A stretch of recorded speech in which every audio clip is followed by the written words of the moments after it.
patrol deputies over the last few months here at the Sheriff's Office. One of these operations that lasted for about 85 days through the summer months, ending right at the beginning of September, and then another one was one that we just took care of yesterday.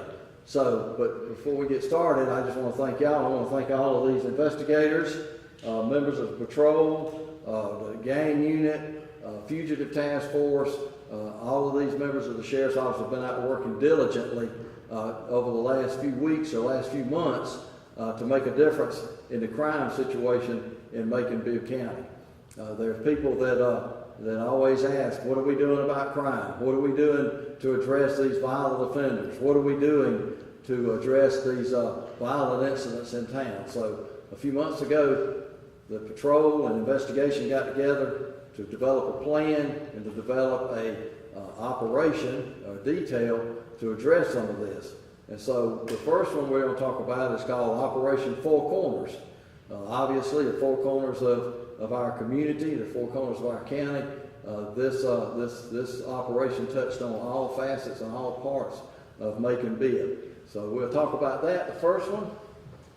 And the mission of this was to work with the citizens and businesses to decrease the criminal opportunities within the community, and deterrence was the primary focus of this operation. And we're talking about Operation Four Corners.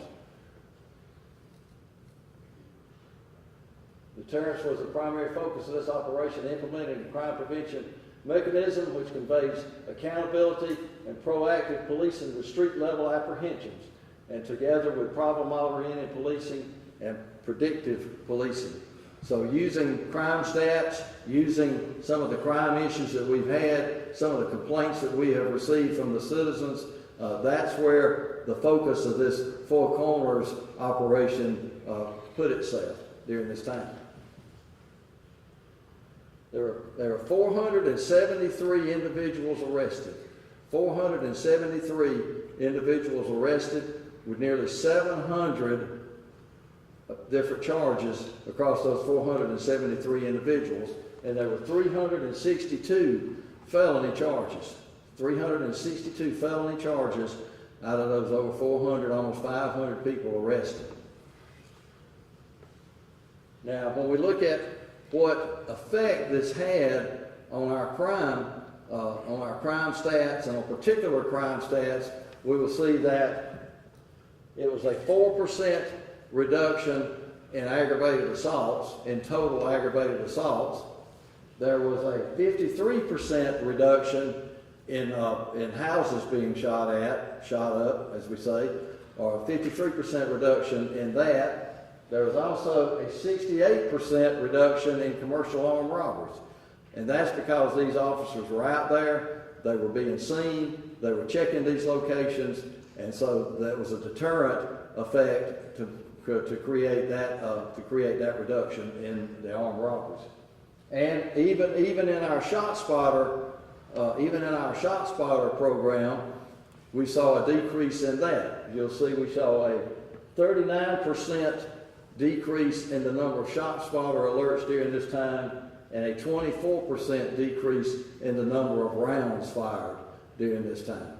So across the board, this did have effect on certain crime categories. Unfortunately, it didn't have as much of an effect on homicides. I knew that's probably going to be one of your questions, but it didn't have that much. The homicides were essentially unchanged during this time because those have their own causations. Many of those, as we said many times before, are those spur-of-the-moment type crimes of which it is very hard to be right there to stop it. Some of them were domestic related, but many of them have been solved. In fact, all the way up to just yesterday when someone was charged in connection with one of the homicides that happened during this time. So across the board, it is showing that the Sheriff's Office and the law enforcement is trying to be proactive in many of the violent crime activities that we're having here in this community. Now, next.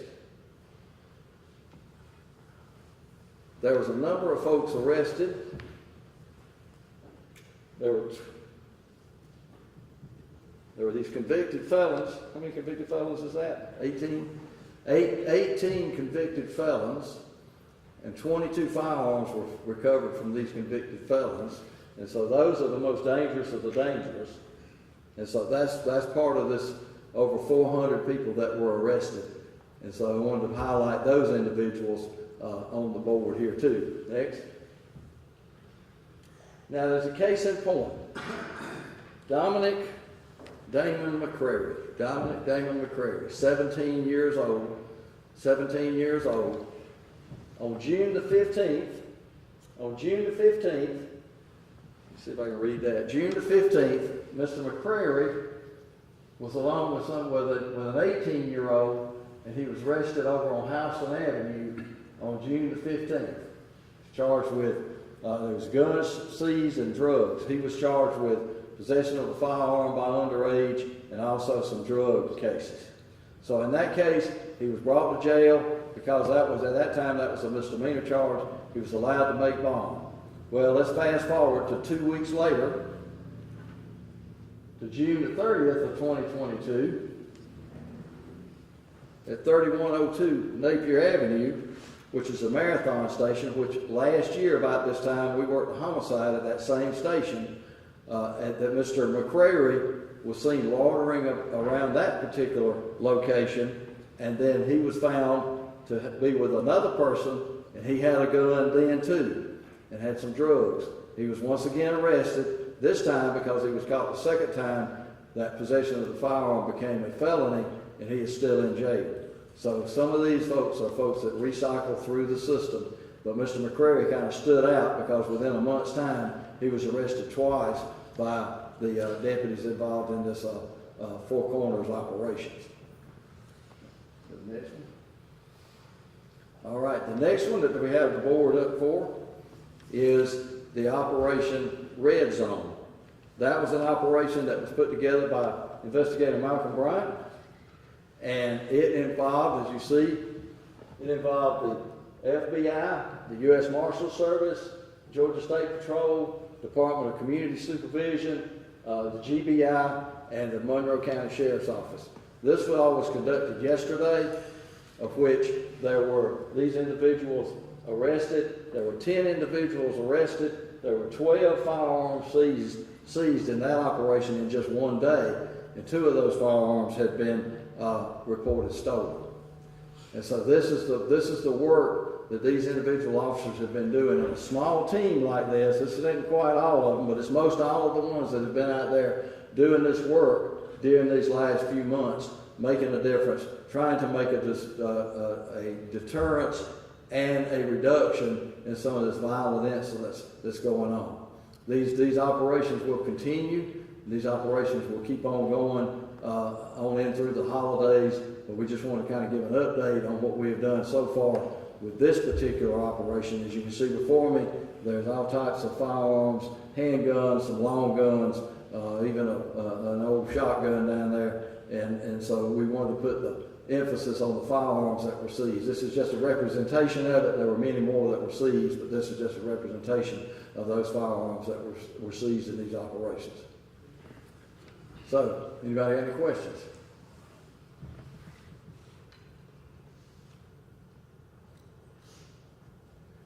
All right. Yes. All right. I've got one. All right. Figure I'd bring Jump out there all up at once. So, I was wanting to ask about ShotSpotter. How was that measured? The 39% fewer alerts and 24% decrease in rounds fired.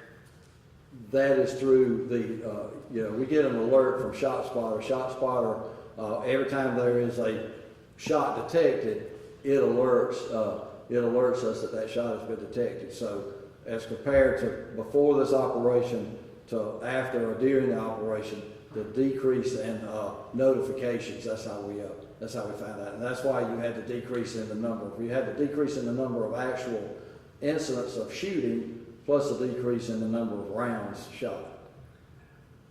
Now, is the ShotSpotter in the same place at the time, or have we moved? No, the ShotSpotter is in one. It covers a certain area of Macon Bibb right now. It's been there since it started earlier this year. That's not to say that down the road we may move it or we may add some places to it, but for right now it just covers a specific area here in the community. And that area was determined by the number of calls that we had gotten in the past for shots called from people in the area, that we, by both calls and our experience of how many shots that we would have encountered in those particular neighborhoods. Now, how many of these individuals are still in jail, do you think? About a third of them are still in jail. The rest of them, probably about out of the 400 and something, a little over 100 of them are still in jail, but the others have made bond. And then, as in the case of Mr. McCrary, he's out. He got out, he came back, but he's still there now. You cited, I think it was a remarkable 68% reduction in commercial robberies. Can you describe what that 68%, what are the parameters for that? From what time frame, and what, can you kind of add a little more to the numbers? Well, from the time frame of this was from through the summertime. It began from the beginning of May through the beginning of September. Compared to the same period of time before that. So basically from the first third of the year compared to the second third of the year, you got that from the spring months compared to the summer months is where the reduction comes in. That kind of cover that. Yeah. And by these officers being out here making these arrests, felony arrests, misdemeanor arrests, all of those, and being out there, being seen, having the blue lights on, having people being seen getting arrested, that has been a deterrent. Some of these individuals have been arrested in connection with some of the robberies we've had. So just that being in the neighborhoods helps to deter, particularly even the shootings in the houses that we've had. That being in the neighborhoods, being there. So this detail, in some small measure, has made it a little bit safer for folks to go to the convenience store. It's made it a little bit safer for them to live in their neighborhoods now without fear of encountering somebody to rob them or either shoot into their homes. Now, you have been very active in social media recently. Do you think that is helping how the people see the sheriff's office? Because I see it when you do arrests and put it on media. I think that has really that has made a difference. For the longest time, we've been out there, and especially we've made a commitment to show the police work that these individuals do. But I think we haven't been showing that as much in the past, and so I think that people had the mistaken idea that maybe we wasn't doing as much policing. But now we start showing these actions and showing the work of these officers, and I think it does have a deterrent effect. I think it has an effect of showing the community that our deputies are out there working, that our deputies are in partnership with other agencies out there putting handcuffs on folks and bringing them to jail. And we'll continue to see those things going forward. You mentioned that. The stats are remarkable, the 68% reduction, 53% reduction, but you mentioned it didn't really have too much of an effect on homicides, and we are on track to break another homicide record by our count at least.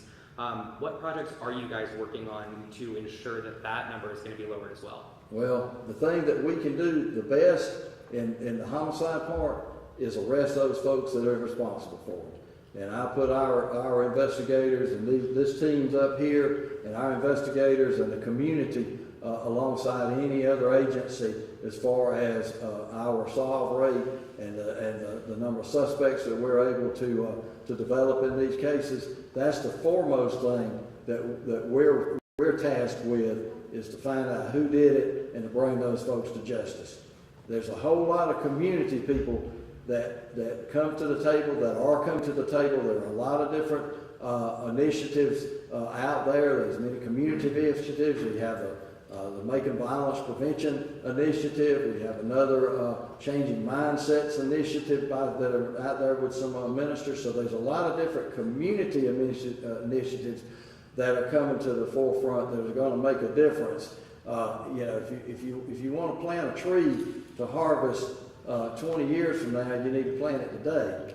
You may not see the fruition of that for a while. That's what some of these community initiatives are doing to bring about some change in the mindset, to change some of those ideas, to give somebody hopefully some impulse control, some time to think before they go and use a firearm.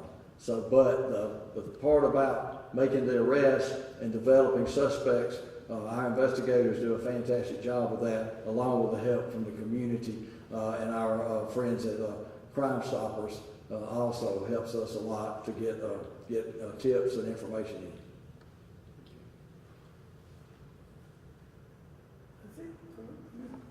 All right. Well, I just want to point out all of these folks from our sheriff's special response team, the drug unit, gang unit, U.S. Marshal Service, all of the folks. They are the ones that have been on the front lines of this patrol. Some members of patrol. Some of these are members of patrol also. We sort of pulled from all different divisions to help. Not all of the people that were involved in this are standing up here now. Some of them are at their other divisions and doing things. But it is showing that we're out there. We hear the community's concerns. We want to address those concerns. We want to do all we can to address these violent incidents and to get these violent offenders off the streets. I've got one more quick one. I'm so All right, sorry. go ahead. You good? How many of these folks that y'all arrested would you say were reoffenders of a previous crime? A good number of them. We'd have to delve into the details. We just not got all the numbers, but a good rule of thumb of people who have, whenever we look at our jail population, about 75 to 80% of the people in the jail are repeat offenders. A good number of these folks are repeat offenders. You can say every one of these individuals that were arrested for possession of a firearm by a convicted felon, that is a repeat offender right there, obviously, because they had already been convicted of a felony and now they were found with a firearm. So that trend is probably over half are people who have offended once before. Okay, now I'm done. That's good. I don't mind. That's all right. That's not a problem at all. But we couldn't do this without, obviously, these deputies here that go out and work tirelessly, working all different hours. This detail took up all different times of the day and the night. So I appreciate all the work that y'all did. I know the community appreciates the hard work that y'all have put in and y'all continue to put in to make this community safe and to do these kinds of things. And it's showing this community that this is a law enforcement agency and that we're going to do law enforcement things. So on social media and those kinds of things, you will see the work of our deputies. You'll see the results of their work more and more. And I think it is telling a story about what we're doing here at the Sheriff's Office to address these violent incidents.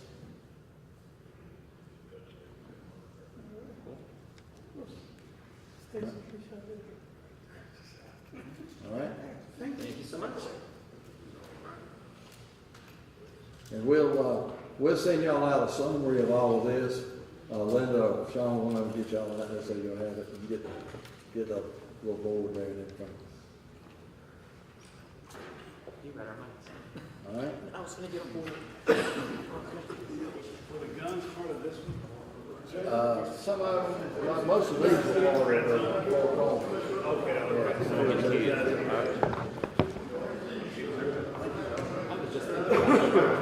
I was just thinking about it. How are you? Yeah, all of these are part of How are those pipelines going to get funded? Yeah. What's the weirdest thing?